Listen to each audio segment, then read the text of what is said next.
మీరందరూ ఆలోచించండి.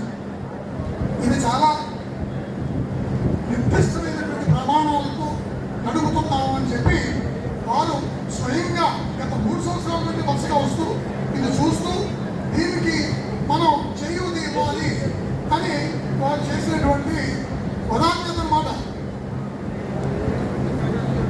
అలాగే ఈ ఏడాది ఈ సంవత్సరం పరీక్ష విద్యార్థుల వివరం మొత్తం విద్యార్థులు 376.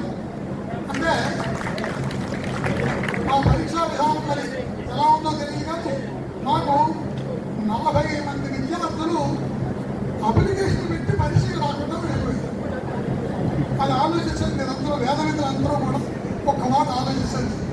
అంటే ఇక్కడ ఉంటేనే పంట ఎవరు ఈ పరీక్ష నిర్దిష్టమైనటువంటి ప్రణాళికతో పరీక్ష జరగబడుతుంది.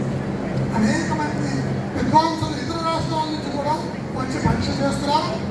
దానికి తోడు ముఖ్యంగా మాకు సభకి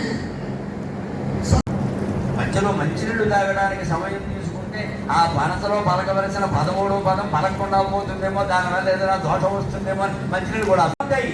వేడి నీళ్లు సరసరా కాగిపోతుంటే ఎటువంటి ధార ఉంటుందో ఆ వేడి నీటి ధారలాగా నాభి నుండి వస్తుంది వేదస్వరం. వీరికి కంఠం నుంచి వైఖరి వాక్కులాగా రాలేదు. పరా ప్రత్యక్షి రూప పశ్యంతి వరదేవత మధ్యమ వైఖరి రూప అని వీరికి వైఖరి రూపంలో రాలేదు. పరారూపంలో నాభి నుంచి వస్తుంది ఆ వాక్కు. అందుకని వేదవాక్కు సత్యం అవుతుంది ఖచ్చితంగా. నా తాగిన నీటి వంటి పలుకై వెలువట్టది నాభి నుండి సర్వాగమ సారభూతము అచరామరమియది వేద విద్య. ఇది మొత్తం సమస్త శాస్త్ర సారభూతం. ఇంకా అందరూ జనాలు ఉన్నారు కాబట్టి చెబుతున్నా, ఎప్పుడైనా మీ ఇళ్లలో ఏదైనా అశుభం జరుగుతుంది అని జాతకాల రీత్యా ఏమన్నా స్వాగత తోరణాన్ని ఇచ్చేటువంటి విద్య. ఇక్కడ గోదావరిని గురించి కూడా ప్రత్యేకంగా నేను ఒక మాట చెప్పవలసి ఉంది.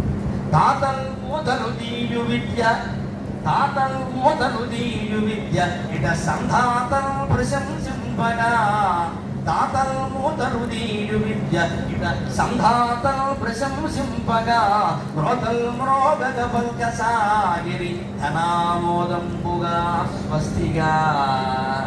మ్రోతల్ మ్రోగగ పల్క సాగిరి ధనామోదంబుగా స్వస్తిగా.